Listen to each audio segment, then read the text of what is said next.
Hola, ¿cómo están? Bienvenidos. Soy Jessica Soto Huerta. Iniciamos nuevamente la revisión de los contenidos de Congreso Futuro desde el año 2011 hasta la fecha. Científicos que nos han planteado sus ideas, sus preguntas, respuestas vinculadas a la ciencia, tecnología, humanidades, arte e innovación en este encuentro con la ciencia y el conocimiento más importante de Chile y uno de los más destacados a nivel internacional. Encuentro que nació en la Comisión de Desafíos del Futuro del Senado, instancia legislativa presidida por el senador Guido Girardi e integrada por los legisladores Carolina Goich, Francisco Chaguán, Alfonso Durresti y Juan Antonio Coloma, y que cuenta con el respaldo de todos los científicos que han participado en Congreso Futuro, pero además de la Academia Chilena de Ciencias, las universidades, el mundo político público privado y, por supuesto, la sociedad civil. El compromiso siempre ha sido acercar la ciencia y el conocimiento a toda la ciudadanía, así que estamos en las distintas plataformas de diversas municipalidades de nuestro país con este programa a través de Congreso Futuro en tu Comuna en línea. Todo esto gracias a la alianza entre el Senado y la Asociación Chilena de Municipalidades. Comenzamos entonces la revisión de la ciencia, tecnología, humanidades, arte e innovación en este especial Congreso Futuro para revivir los futuros posibles. Aquí está. Comenzamos este especial Congreso Futuro con una exposición ofrecida en el año 2014, El agua como elemento y sus particularidades como recurso. James McPhee, doctor en Ingeniería en Recursos Hídricos de la Universidad de California, además ingeniero civil con mención hidráulica, sanitaria y ambiental de la Universidad de Chile. Desde 2017 ejerce como vicedecano de la Facultad de Ciencias Físicas y Matemáticas de dicha casa de estudio. En 2014 ya nos advertía acerca del diferente acceso al agua a nivel mundial. Nos señaló también que el agua es móvil, variable en oferta y demanda, y nos habló del agua como bien público y privado. Nos quedamos entonces con la exposición de James McPhee del año 2014, El agua como elemento y sus particularidades como recurso. Aquí está. Bueno, buenos días. A ver si estoy en línea. Sí, ahí estoy. Esta imagen me gusta mostrarla al principio de las presentaciones porque refleja algo que de alguna forma todos intuimos, es que el agua es muchas cosas para distintas personas. Y el agua, como el senador lo introducía en su presentación, es un tema suficientemente complejo como que podríamos estar aquí 2 horas, ¿cierto? O un semestre conversando. Creo que tengo media hora, entonces voy a tratar de ser un poco más sucinto. Y tratar de ordenar un poco la discusión respecto a las problemáticas del agua, no intentando hacer un barrido exhaustivo, institucional, físico, científico, económico, porque simplemente no podría. Voy a concentrarme en lo que yo conozco mejor, como el cuento de los fenicios, ¿cierto? Que es hablar de ciencias de la tierra, de la hidrología, del agua como elemento, pero también un poco ordenar la discusión desde el punto de vista normativo y de política. Así que voy a intentar hablar un poco de las particularidades del agua como recurso, las cosas que la hacen distinta, que hacen que la discusión sobre el agua sea tan apasionada, tan difícil. Hablar sobre seguridad hídrica como un concepto un rector para el análisis. Después hablar un poquito, ya que esta es una sesión sobre ciencia, hablar de los desafíos de investigación que la ciencia tiene ahora respecto del agua en Chile y sugerir algunas líneas de trabajo y de acción futura para, como decía el título de la presentación, purificar el futuro del agua. El contexto nacional, yo creo que todos lo intuimos, pero es bueno verlo en cifras. Chile es un país tremendamente diverso en lo que se refiere a la disponibilidad de agua, y dentro de esa diversidad nos encontramos con que la mitad de nuestro territorio, esencialmente de la región metropolitana hacia el norte, tenemos una situación de estrés hídrico. Dependiendo cómo uno lo mida y a quién le pregunte, ¿cierto? Uno podría hablar a estas cifras de 1.000 metros cúbicos por persona al año como agua disponible, y la mitad de nuestro país está por debajo de esa cifra, y se puede considerar que debajo de esa cifra estaríamos en una situación de crisis hídrica, ¿de acuerdo? Así que eso es una de las cosas importantes. En la región metropolitana, los que somos de Santiago, no estamos muy sensibilizados respecto a esto, así como lo están los vecinos de 50 kilómetros más al norte, porque somos privilegiados, tenemos una cuenca de 5.000 kilómetros cuadrados, que es la cuenca del río Maipo, con nieve, con glaciares, donde llueve el doble de lo que llueve o precipita, ¿cierto?, en Santiago, y eso nos entrega un suministro de agua que para todo efecto es bastante adecuado. Así que nosotros abrimos la llave en general en nuestras casas y sale agua. Esa no es la realidad que mucha gente vive normalmente.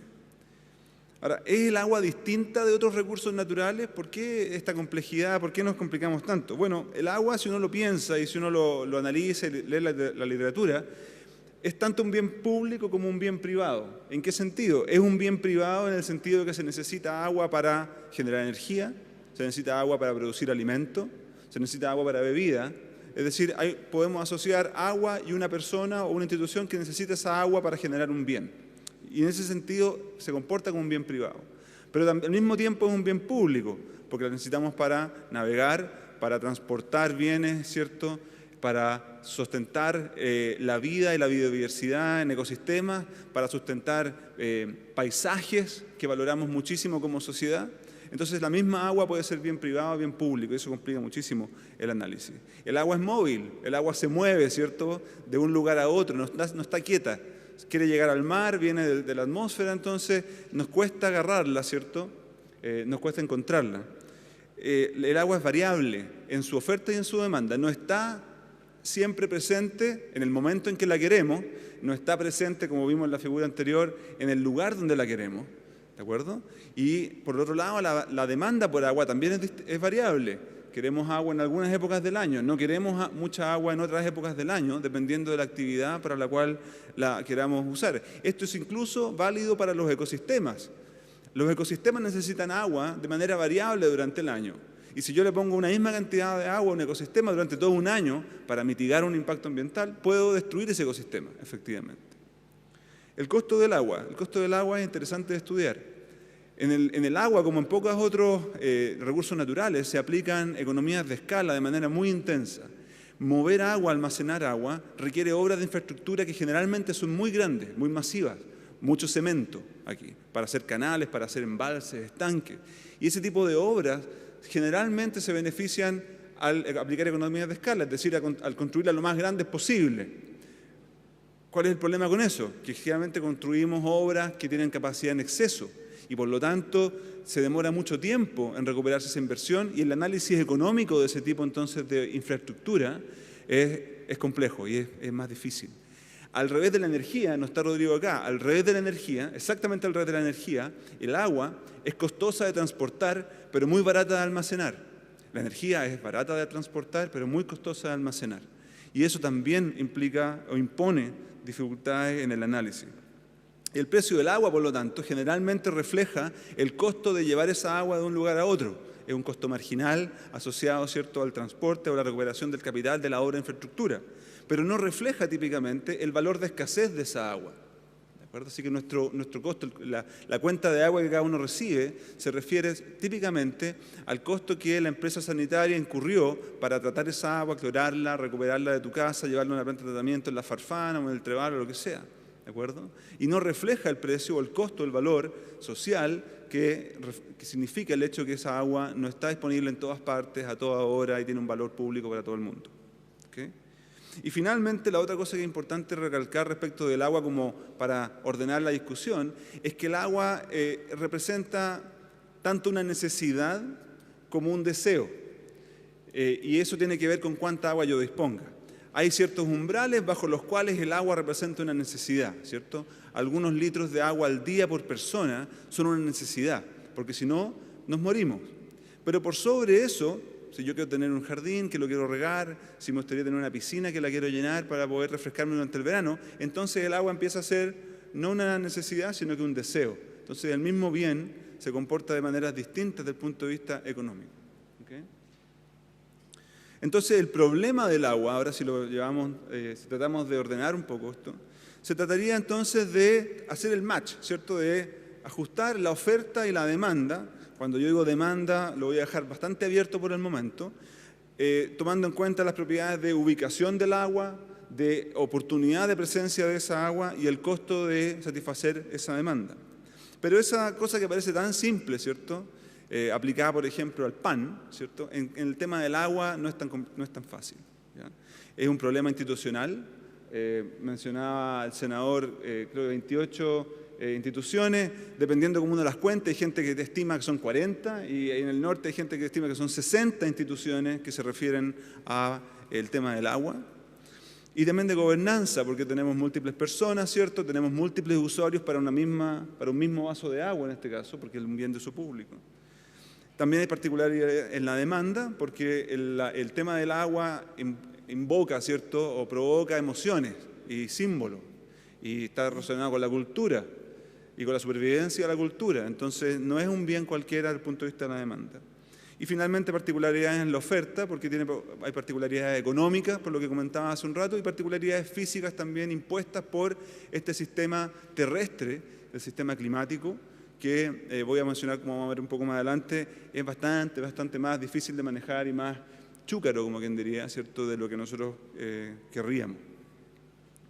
Entonces, en este contexto, surgen paradigmas de análisis que van evolucionando en el tiempo y que van cambiando. Y yo diría que en este momento de la historia nos encontramos realmente en un cambio donde el concepto de seguridad hídrica surge como un concepto distinto para pensar en los problemas de agua, y donde hemos evolucionado desde 50 años atrás o 60 años atrás, donde el paradigma era evitar que el agua se perdiera en el mar, ¿cierto?, donde decíamos que ninguna gota de agua escape hacia el mar porque vamos a perderla, a un paradigma actual donde tomamos en cuenta ahora en 3 ejes, ¿cierto?, las necesidades de los seres humanos, a ver si funciona esto, sí, las necesidades de los ecosistemas y las condiciones climáticas y físicas que determinan la disponibilidad de alguna forma. Entre esas 3 dimensiones grandes tenemos entonces estas dos esferas que se refieren a las necesidades de la sociedad y de los ecosistemas, por una parte, y la disponibilidad ambiental y tecnológica que podemos encontrar para el agua. Si actuamos de manera descoordinada entre estos 3 ejes, estas esferas se pueden separar, ¿cierto?, y la seguridad hídrica tiende a disminuir. Pero si actuamos de manera coordinada e informada, ¿cierto?, entonces podríamos querer tender a que estas esferas, ¿cierto?, vayan convergiendo cada vez más para que la seguridad hídrica de la sociedad como un conjunto tienda a aumentar. Eso va más allá de proveer agua a un cierto usuario en un momento dado, en un lugar determinado.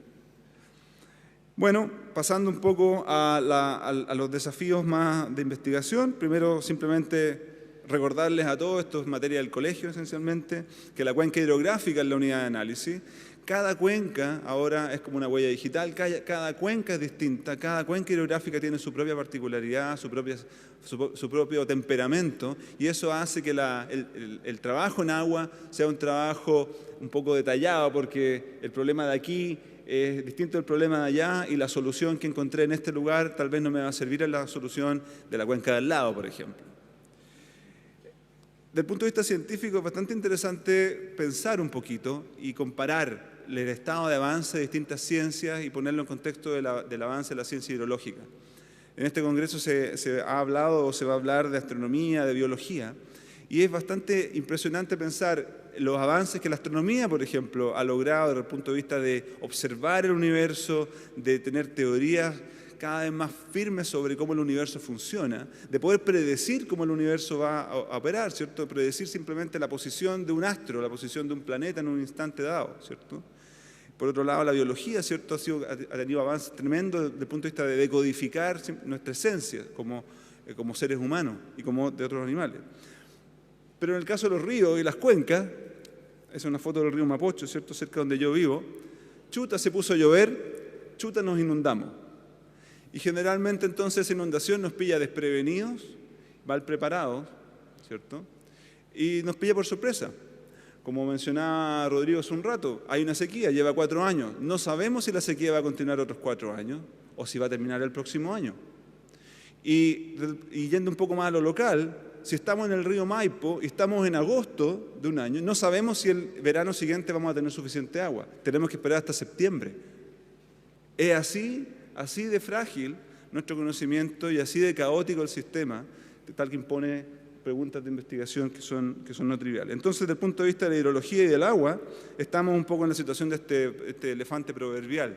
Conocemos algunas partes de este bicho, pero no lo entendemos en su completitud, no entendemos bien cómo funciona y por lo tanto tenemos poca capacidad todavía para predecir de manera razonable, con un periodo de antelación adecuado, cómo se va a comportar este sistema terrestre, de manera que nos sirva para tomar decisiones respecto de gestión del agua, de preparación contra sequía, de preparación contra emergencias, de inundaciones, etc.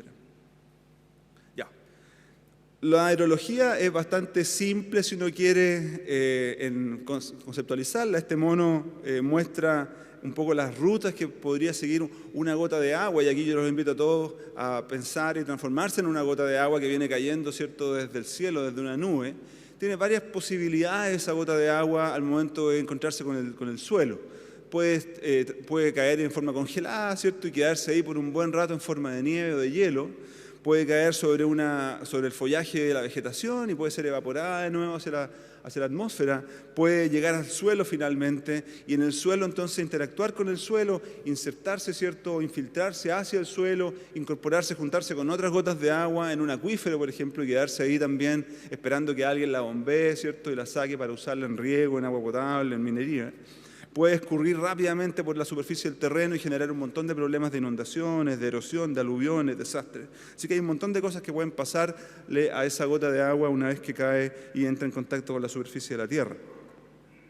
En Chile, este mismo proceso hidrológico, esta misma figura, varía muchísimo de región en región. ¿Por qué? Porque está condicionada por el clima local, por la vegetación, por la geología, etc. Y eso plantea problemas de investigación que son distintos entre sí. Aquí vemos entonces los regímenes promedio de varios ríos importantes a lo largo de Chile. Vemos cómo son todos distintos entre sí.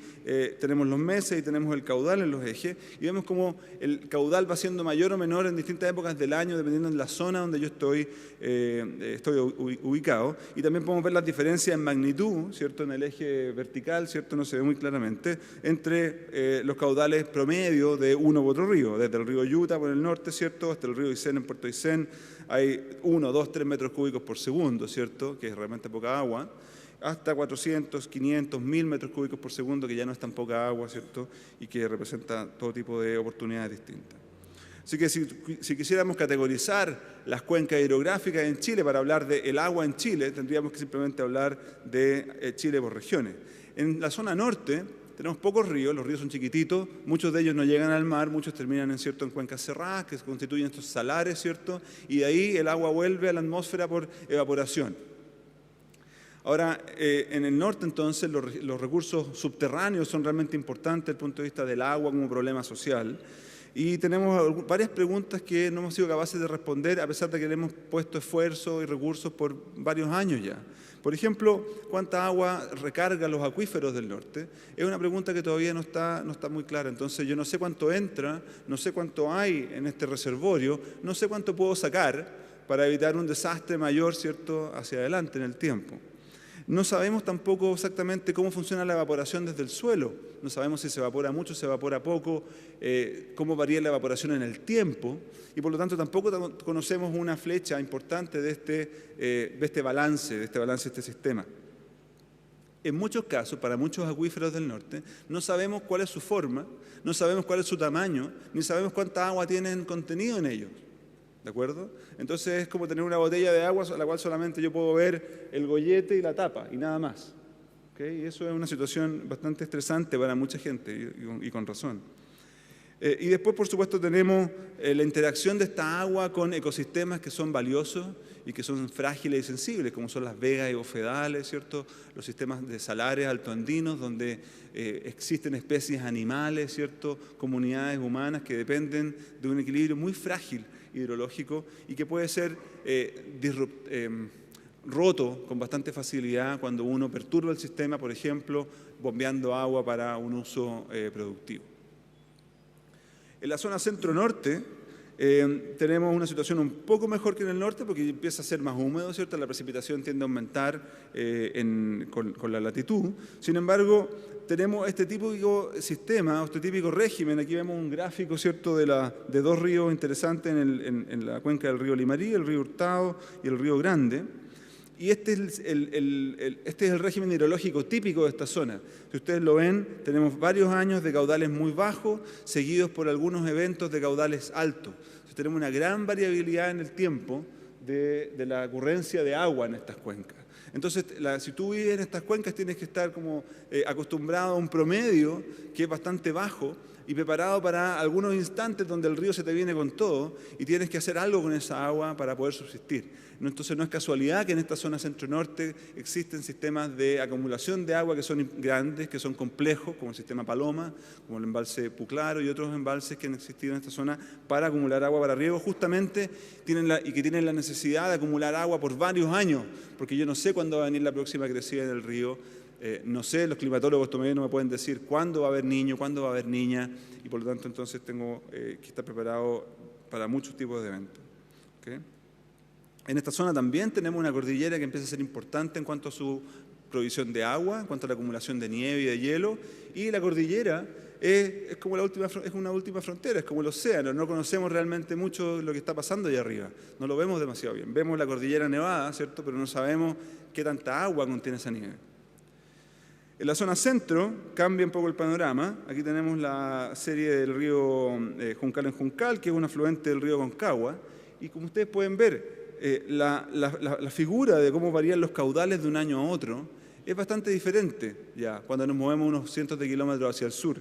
Es bastante más regular. Tenemos este ciclo que es súper marcado, que es esencialmente el ciclo de derretimiento de nieve y de hielo. Entonces la gente que vive en esta zona puede contar un poquito con cierta más confianza, a pesar de que si no estás aquí en esta zona, como la gente de Petorque, la Ligua, viene difícil, tiene otra dinámica, pero los ríos que fluyen en esta zona tienen otro comportamiento, están menos afectados por estas grandes sequías, y si yo soy capaz, por ejemplo, de vivir o de armar mi sistema de uso de agua para, de alguna forma,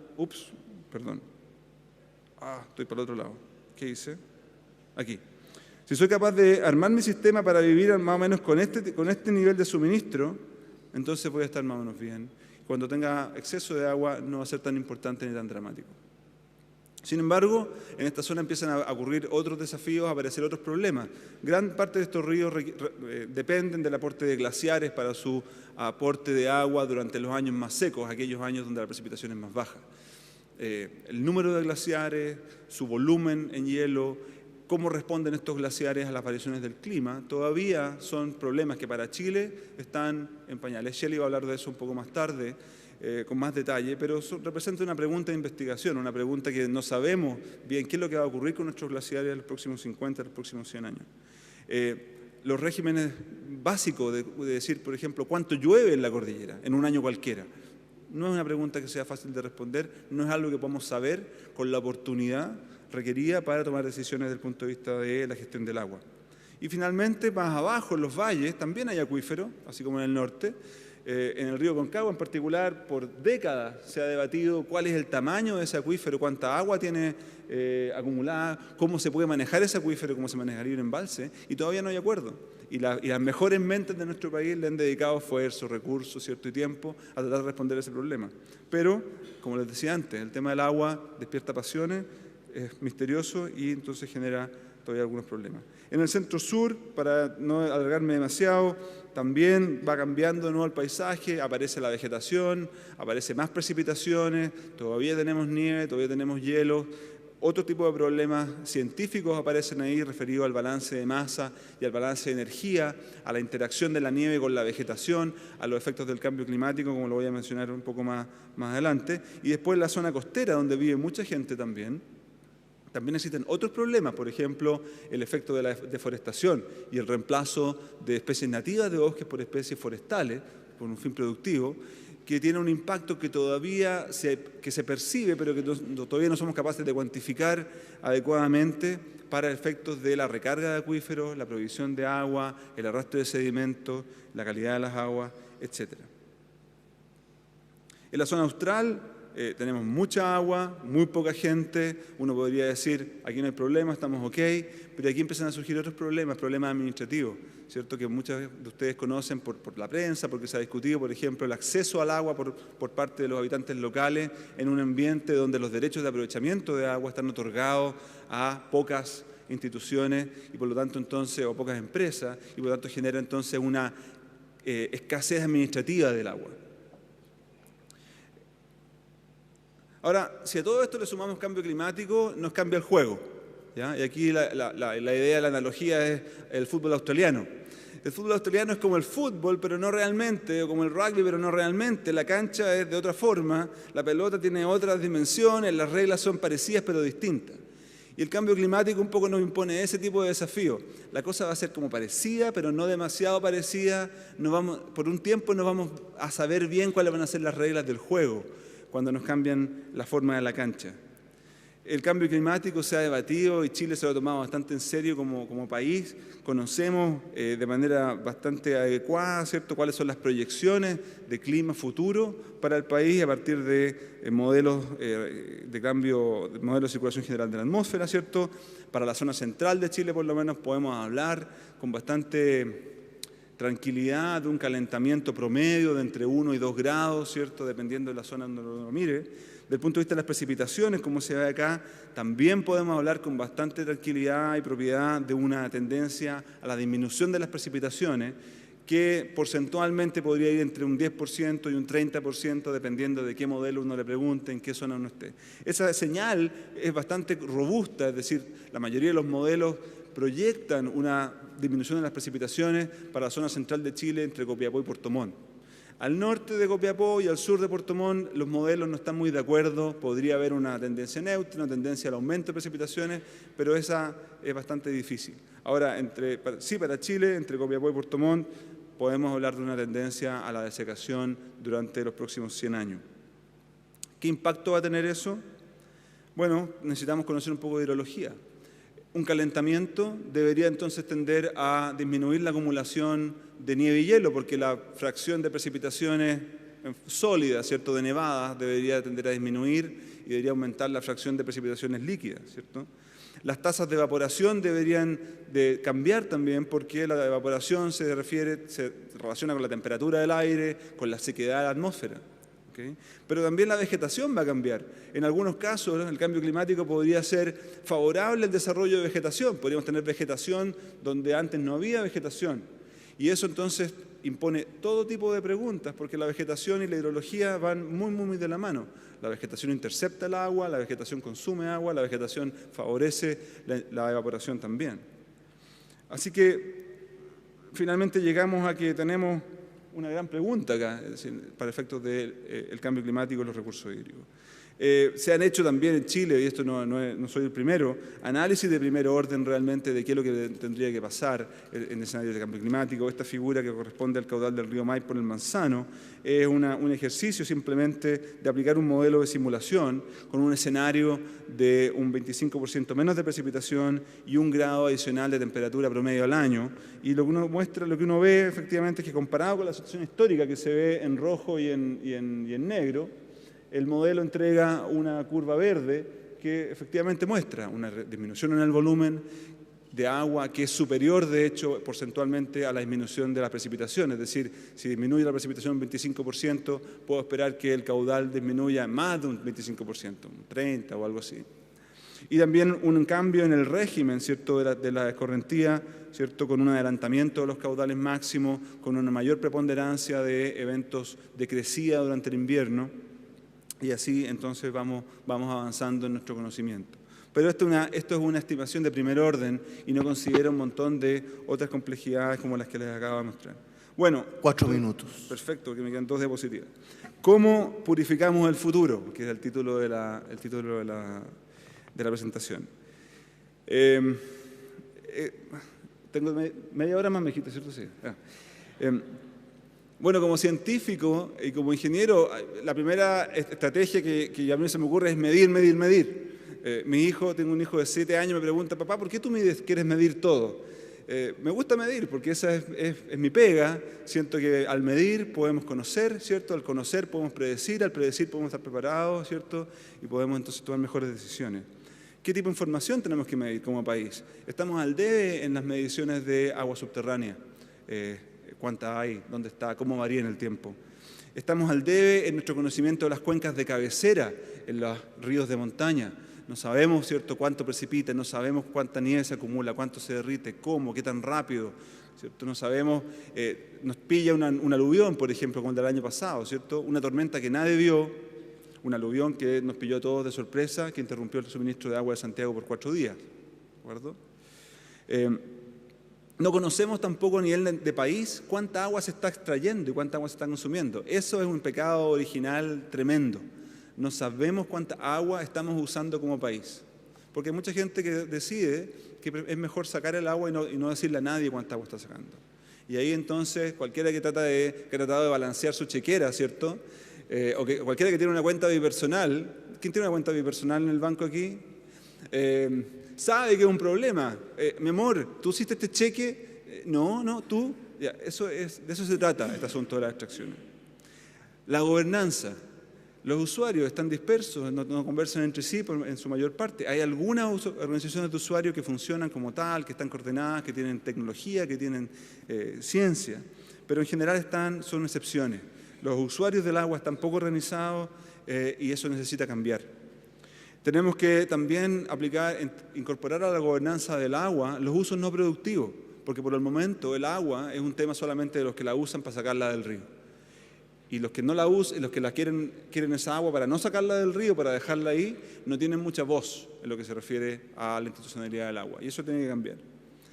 En lo que institucionalidad, bueno, ojalá pudiéramos pasar de 40 agencias a 10 agencias, estaríamos felices. Al menos que esas agencias conversen entre sí, y que compartan información, sería un gran avance. El Estado de Chile está en un esfuerzo para ello, no es como que no estamos haciendo nada, pero se debe intensificar y se le debe dar la prioridad que merece.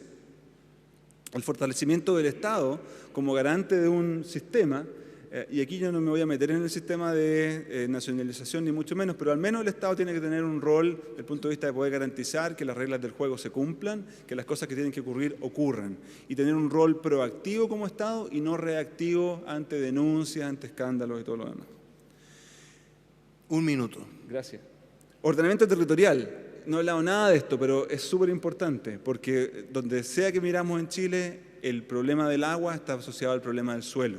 Los usos del agua están asociados al uso del suelo, y mientras no tengamos una política nacional de ordenamiento territorial que determine, por ejemplo, las áreas protegidas, ¿cierto?, las áreas con énfasis productivo, no vamos a poder nunca solucionar este tema del problema del agua.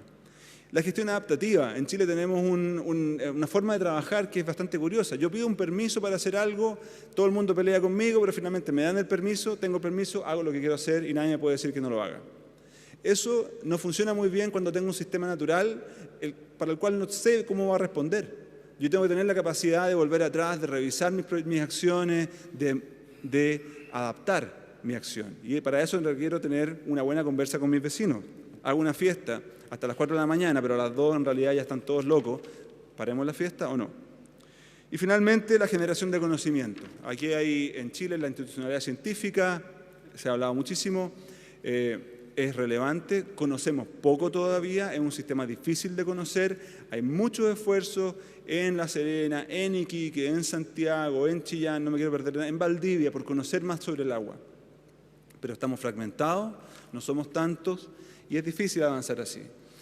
Así como y Jaime va a hablar mucho de esto, se le ha dado un gran énfasis, ¿cierto?, al tema sísmico en Chile como una característica importante en nuestro país. Yo creo que no hemos sido capaces todavía de reconocer que el tema del agua es un tema país que requiere un esfuerzo de similares magnitudes, porque los costos sociales y económicos asociados a las sequías y a las inundaciones probablemente sean comparables, yo no he hecho el análisis, sean comparables con los costos de otros desastres naturales, y por lo tanto institucionalmente necesitamos un énfasis como este. Por ejemplo, con un centro nacional o una agencia nacional de investigaciones hidrológicas que pueda organizar, que pueda dar guía, ¿cierto?, al trabajo de investigación para generar respuestas razonables, ¿cierto?, para la sociedad. Me pasé 30 segundos, parece. Gracias. Eso. Los problemas del agua están asociados a los problemas de suelo y mientras no tengamos una política nacional de ordenamiento territorial, los problemas del agua no van a cesar. Era lo que nos decía James McPhee en esta exposición ofrecida en el Tercer Congreso Futuro. En 2014, con esta exposición El agua como elemento y sus particularidades como recurso. Este doctor en Ingeniería en Recursos Hídricos de la Universidad de California, ingeniero civil con mención hidráulica, sanitaria y ambiental de la Universidad de Chile, quien además es vicedecano desde el año 2017 de la Facultad de Ciencias Físicas y Matemáticas de la Universidad de Chile. Junto a él, hacemos un breve alto en este especial Congreso Futuro. Les recuerdo que si quieren seguir revisando esta y otras exposiciones pueden ingresar a www.congresofuturo.cl. Estamos desarrollando diversas actividades en Congreso Futuro. Se pueden informar a través de nuestras redes sociales, Twitter, Instagram y también Facebook. Hacemos un breve alto mientras ingresas a www.congresofuturo.cl para volver con más futuros posibles.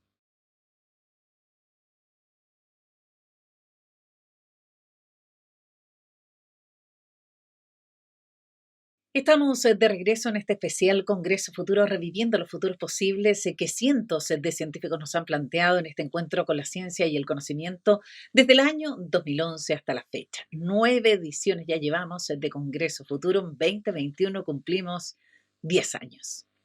Nos vamos a quedar con una exposición del año 2013, el segundo Congreso Futuro.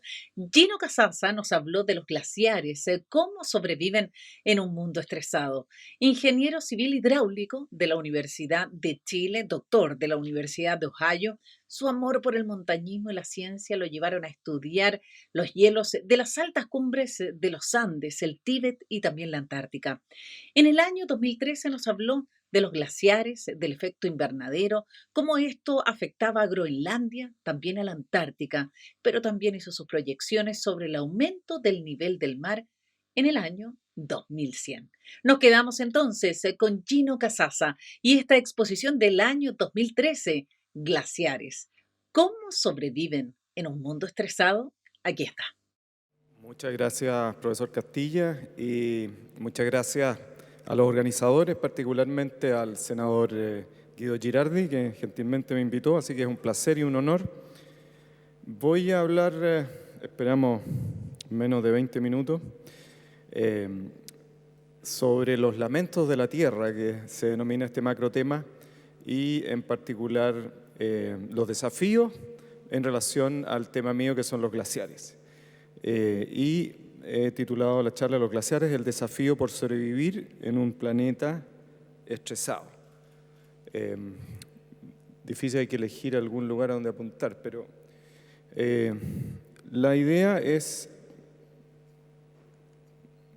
parece que hay que, ahí está, hablarles muy brevemente de algo que ya prácticamente que todos conocemos, y quizás ustedes en la audiencia mejor que yo, del efecto invernadero. Y el gran tema de hoy, cierto, es que desde la Revolución Industrial hemos ido quemando estos gases de efecto invernadero cada vez más, y estos gases entonces producen una situación en que este calor que emite la Tierra de onda larga, que a su vez es producido por el calentamiento de onda corta que proviene del Sol, que es nuestro gran motor térmico, entonces se reflejan estos gases de efecto invernadero y la Tierra se calienta. Y esto podemos verlo muy claramente a partir de las mediciones desde el Año Geofísico Internacional, 1958, del dióxido de carbono, en este caso en Mauna Loa, en un volcán muy alto en Hawái, y cómo fueron creciendo desde un poco menos de 320 partes por millón hasta prácticamente el día de hoy casi 390 partes por millón. Ahora, esto que se habló de efectos no lineales, el senador Girardi en la mañana, no cartesiano, esto parece lineal, no lo es, sobre todo si lo vemos en esta figura acá arriba, en que hay un aumento realmente exponencial de la concentración de gases de efecto invernadero desde un nivel basal de 280 partes por millón hasta prácticamente 1850, cuando empieza a notarse esta inyección de gases de efecto invernadero antrópicos, antropogénicos, producto de la quema de combustibles fósiles, como decía, y que nos dispara realmente a más de 380. Esta es una figura antigua de 2007 y esta es una figura de un estudio que voy a presentar después del Banco Mundial de fines del año pasado. Ahora, si vamos más atrás en el tiempo, vamos a ver este nivel basal de 280, 250 partes por millón que prevalece no solo en los últimos 1000 años, sino que en los últimos 10.000 años. Vale decir, en los últimos 10.000 años jamás se ha excedido los niveles que teníamos hasta el año 1850 y jamás se ha llegado a estos niveles que tenemos hoy día. Ahora, si vamos más atrás en el tiempo, para que vean que el hielo no solamente sirve para tomarse un vaso, vamos a pensar en pisco más que whisky, la verdad que el último 1.000.000 de años, 800.000 años en realidad, gracias a los testigos de hielo profundos en este caso de la Antártica, Domo Concordia, Domo Charlie, en que nos muestran prácticamente todos estos ciclos de glaciaciones y desglaciaciones e interglaciales, que son del orden de 10 o algo así, pero que nunca, aquí abajo está ploteado el nivel de dióxido de carbono, nunca excedieron en los últimos 800.000 años 300 partes por millón. Ahora, con los niveles isotópicos que contiene el hielo, se puede obtener un paleotermómetro, vale decir, un indicador de la temperatura atmosférica del pasado. Y esa temperatura ha oscilado en más o menos 4 grados o algo así, depende si estamos en un periodo glacial o interglacial.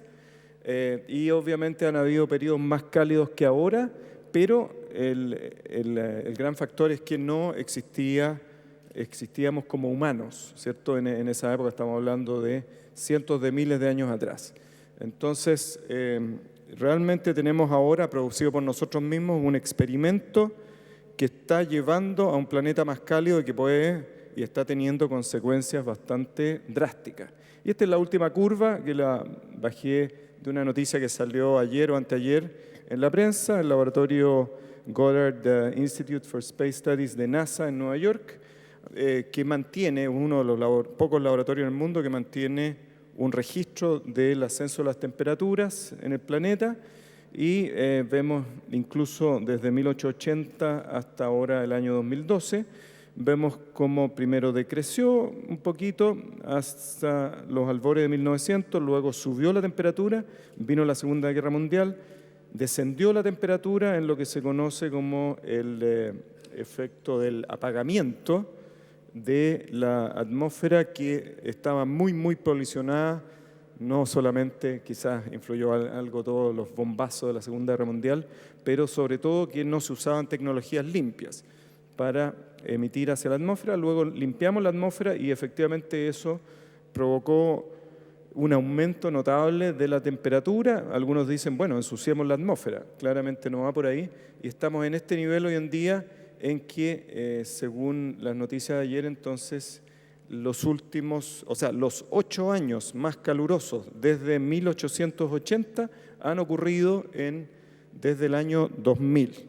Y el año pasado fue el año número 9 en cuanto a más calor. Ahora, si vemos, al igual que el dióxido de carbono, vemos una figura que nos lleva atrás en el tiempo los últimos 1000 años, ¿cierto? Al igual que el dióxido de carbono, y esto se conoce como el palo de hockey, en el sentido que es bastante plana la curva desde el año 1000 hasta prácticamente 1850, y en 1850 empiezan a ascender las temperaturas al unísono en fase con el aumento de los gases de efecto invernadero. Y esta es otra figura que viene del laboratorio NASA JIS, en que muestra estos tonos más cálidos, ¿cierto?, amarillos y rojos, cómo el planeta se ha ido calentando en el último siglo, básicamente con colores más rojos sobre Asia Central, también sobre África, también sobre una parte de Sudamérica y sobre todo en el Ártico, y también algo que nos afecta mucho a los que algo tenemos que ver, y también Chile y todos los países que operan en la Antártica, la península es uno de estos hotspots, una de las zonas que se está calentando más que el resto del planeta. ¿Qué significa más? Un orden de magnitud, vale decir 10 veces más. Ahora, sucede algo especial en que vemos tonalidades azules. Hay zonas de la Tierra dentro de este escenario de calentamiento que se están enfriando. Y tenemos, si queremos, la suerte o la providencia nos ha brindado con un océano que se está enfriando y hay diversas indicaciones al respecto y diversas causas, pero una podría ser la inyección de aguas más profundas y algo relacionado también con la corriente de Humboldt. Y trabajos como el de nuestros colegas de la Universidad de Chile, Departamento de Geofísica Falvey y Garreau, por ejemplo, que muestran claramente este efecto y cómo es un poquito difícil verlo acá, pero cómo de la costa que se está enfriando realmente, no solo las aguas, sino que las ciudades costeras desde aproximadamente Valparaíso hasta Puerto Montt se están enfriando en las últimas décadas, mientras que el Valle Central se calienta. Y sobre todo la cordillera se está calentando. Y en el sector más al este, en Argentina, en este caso Bolivia, Perú, se está calentando más aún hacia el interior, y ahí es justamente donde ocurren los glaciares. Entonces, malas noticias, como vamos a ver, para el tema de mi estudio. Y acá hay un gráfico gentilmente enviado por Jorge Carrasco, que es uno de los pocos chilenos que sigue colaborando como autor principal del IPCC, que mencionaba el profesor Castilla recién, y están reunidos ahora en Hobart, en Australia, y vemos que el mayor énfasis ha sido no en la costa que se está enfriando, sino en el interior y en la montaña, 850 hectopascales en este caso, y sobre todo las temperaturas mínimas que están aumentando. Esto salió también en la prensa hace poco. No solo afecta a científicos, al mundo científico, es un tema de investigación sin duda, sino que a todo el planeta, como lo sabemos, y teníamos al expresidente Lagos que cumplió un rol fundamental hasta hace poco y lo sigue haciendo, llevando al tema a la plataforma política y sobre todo a las acciones para disminuir estos gases de efecto invernadero. Y es así como el Banco Mundial, en noviembre del año pasado, publicó un informe que había sido realizado por el Instituto Potsdam de Impacto Climático y que muestra que muy probablemente, si no hacemos nada, este verdadero calefactor va a seguir funcionando hasta fin de siglo. Se proyectan incluso 4 grados Celsius de aumento de temperatura. Y eso sería realmente nefasto con respecto a los niveles preindustriales. Ahora, el tema que me apasiona a mí y a mis colegas es la criósfera en su amplio sentido, que contiene glaciares, que contiene los hielos continentales, que contiene el ambiente periglacial, el hielo marino, etcétera, y del cual en Chile tenemos realmente una gran masa de hielos. Somos el país con más hielos en América del Sur. América del Sur tiene del orden de 28.000 kilómetros cuadrados de glaciares, pero en Chile tenemos del orden del 80% de todos esos glaciares concentrados sobre todo en la zona austral, en los famosos campos de hielo de la Patagonia. Ahora, ¿qué sucede con estos hielos? Y lamentablemente malas noticias para los hielos, al contrario de los hielos polares, que son fríos, vale decir, están bajo el punto de fusión, incluso en la mitad de la Antártica podrían llegar a menos 50, menos 60 grados Celsius. Aquí los únicos hielos fríos son los de las altas cumbres. Aquí está el Cerro La Paloma frente a Santiago y el Monte Aconcagua, que realmente tienen glaciares fríos en las cumbres, pero todo el resto son glaciares temperados. Y acá hay un experimento muy sencillo que pueden hacer ustedes con cualquier trozo de hielo, poner su lengua en el hielo, entonces si quedan pegados era frío, pero normalmente si lo hacen en los glaciares aquí en la zona central, salvo en invierno obviamente, van a ser glaciares temperados. Entonces, ¿qué significa esto? Que si uno aumenta la temperatura 1 grado Celsius o lo que sea, todo ese aumento de temperatura se va a transformar en calor que ingresa a la capa de hielo y lo derrite. Vale decir, no hay que calentar el hielo. Entonces, esto, por ejemplo, un caso emblemático son los pequeños glaciares de montaña, y aquí está el glaciar Chacaltaya en la Cordillera Real en Bolivia, que prácticamente no existe más y desapareció por ahí por el año 2005, quedaban 3 manchones y era de paso la única cancha de esquí en Bolivia, y ahora han tenido que esperar años muy nevadores o bien cambiar de cancha de esquí cada vez más alto. Ya esquiar acá era un verdadero desafío para los esquiadores que a más de 5.000 metros. Otra consecuencia son los recursos hídricos en zonas áridas y semiáridas sobre todo, pero también en el Ecuador. Por ejemplo, esto es en latitudes ecuatoriales, en Quito, donde ya están planificando, y esto fue una unión, un trabajo conjunto de economistas con glaciólogos, evaluar qué significará en términos de costo y de realizar infraestructura como embalses a futuro, el no contar con glaciares. Y se llegó a una cifra de cercana a los $400 millones que va a significar cuando desaparezcan los glaciares del volcán Antisana y dejen de alimentar estos lagos naturales. Entonces, el hecho de hacer embalses artificiales, para alimentar de aguas a Quito. Y esto ya estaba de alguna manera escrito en la Biblia, y vamos a ver una linda cita de Job, de las aguas de hielo que al tiempo calor se secan y al calentarse desaparecen de su cauce. Obviamente en la historia esto ya se conocía, pero ahora está realmente sucediendo en muchos lugares del mundo. Y en las zonas polares, aquí vemos un ejemplo de Groenlandia, cómo esta ola de calor está ingresando hacia el interior. Hay zonas en el interior que tienen más de 3.000 metros de altura y se está derritiendo nieve y hielo en zonas donde antes había muchísimo frío. Y este año, por primera vez, el verano pasado, se detectó que incluso en las zonas más altas había derretimiento, por lo menos durante unos pocos días.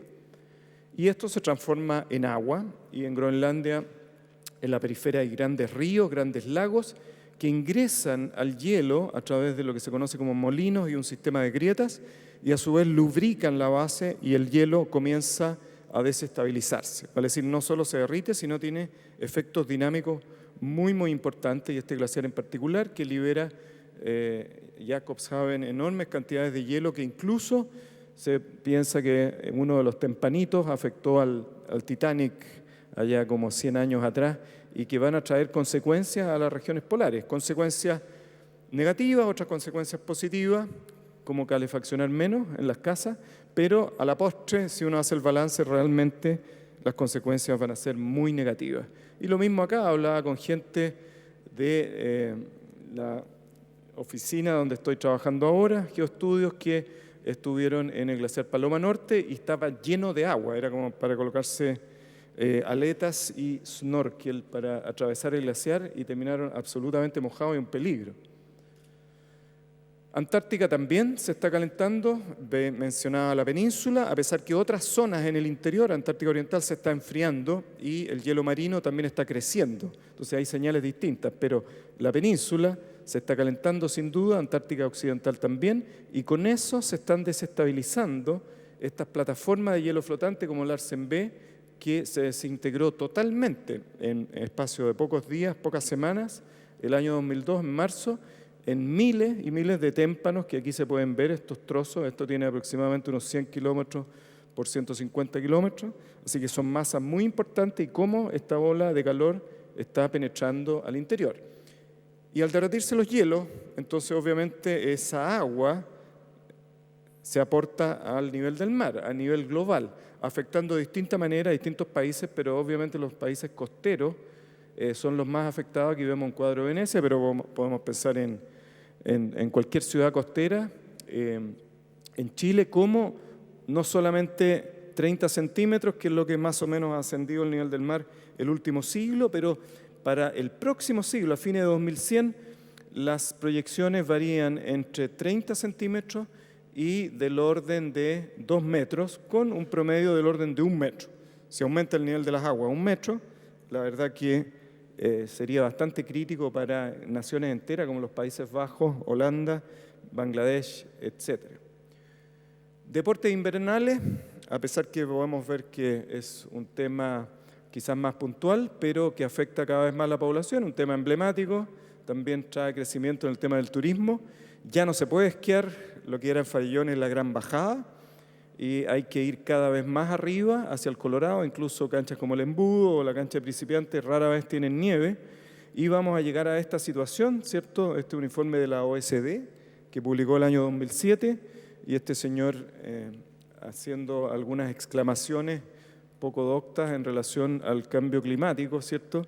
Y al calentamiento, y hemos estudiado este tema con la Dirección Meteorológica de Chile para proyectar a futuro cuánto podría subir la línea de nieves, vale decir la isoterma cero, y de acuerdo a distintos modelos de emisiones de gases de efecto invernadero, podemos ver que prácticamente en todo Chile central sur podría subir del orden de 100 a 200 metros, vale decir, hay que ir cada vez más arriba para buscar la nieve y el hielo.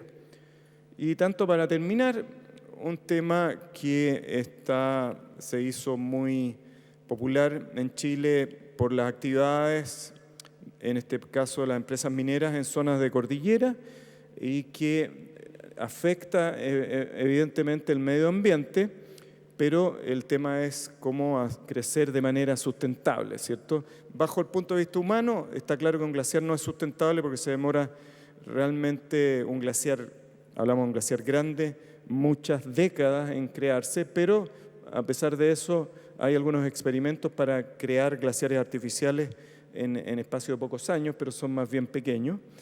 Pero en Chile tenemos un sistema de evaluación de impacto ambiental que ahora incorpora los glaciares hace poco, y falta realmente algunas cosas, hay que mejorar todavía, falta una serie de reglamentos para normar todo lo relacionado con glaciares y guías para indicar cómo deben realizarse esas evaluaciones, a pesar que casos emblemáticos como Pascualama, por ejemplo, sentaron las bases y realmente ahí la conclusión y la orden de la resolución de calificación ambiental fue de no intervenir los glaciares, y eso es algo muy respetable, pero queda toda una discusión pendiente. ¿Qué pasa con el ambiente periglacial?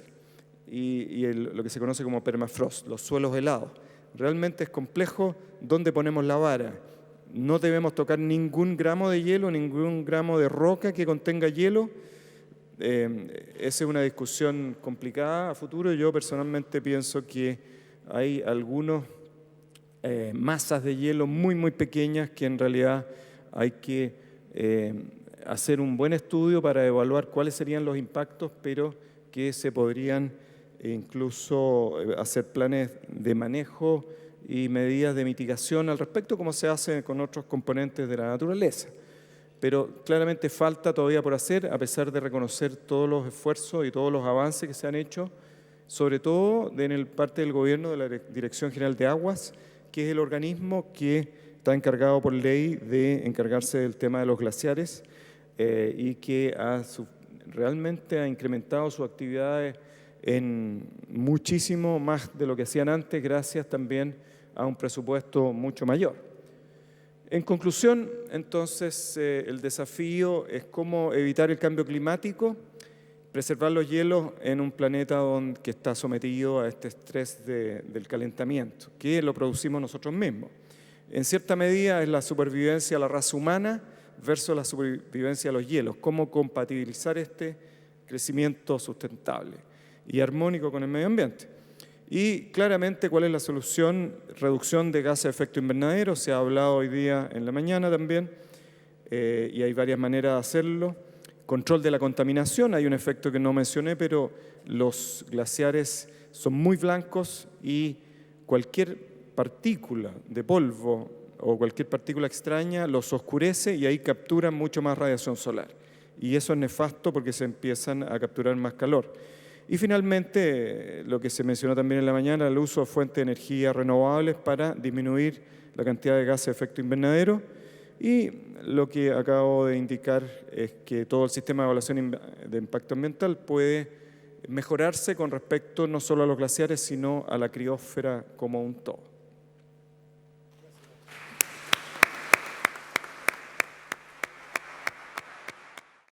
Ahí estaba uno de los expertos mundiales en glaciares, y un impulsor porque estas grandes masas de hielo sean protegidas. Gino Casasa, con esta exposición en el segundo Congreso Futuro en el año 2013. Glaciares, ¿cómo sobreviven en un mundo estresado? Gino Casasa, para los que no saben, tiene un premio Nobel de la Paz, pero tal como él dijo en entrevista, un premio Nobel trucho de la paz, un reconocimiento compartido con otros 2000 científicos, tres de ellos también chilenos, por haber participado en el panel intergubernamental de cambio climático de la ONU. Eso fue en el año 2007. Junto a Gino Casasa, concluimos este especial Congreso Futuro, llevando a ustedes los futuros posibles que nos han planteado cientos de científicos que han participado en este encuentro con la ciencia y el conocimiento desde el año 2011 hasta la fecha. Les recuerdo que este programa está siendo transmitido además en las plataformas de diversas municipalidades de nuestro país a través de Congreso Futuro en tu comuna en línea. Todo esto gracias a la alianza entre el Senado y la Asociación Chilena de Municipalidades en este esfuerzo de acercar la ciencia y el conocimiento a toda la ciudadanía, contenidos gratuitos vinculados a la ciencia, tecnología, humanidades, arte e innovación, y así llegar a todos los rincones de Chile. Les recuerdo, ¿quieren revisar otros temas vinculados a la ciencia? Ingresen a www.congresofuturo.cl. Soy Jessica Soto Huerta, gracias por habernos acompañado y los dejo invitados a que nos juntemos en otra edición de este especial Congreso Futuro para revivir los futuros posibles. Cuídense.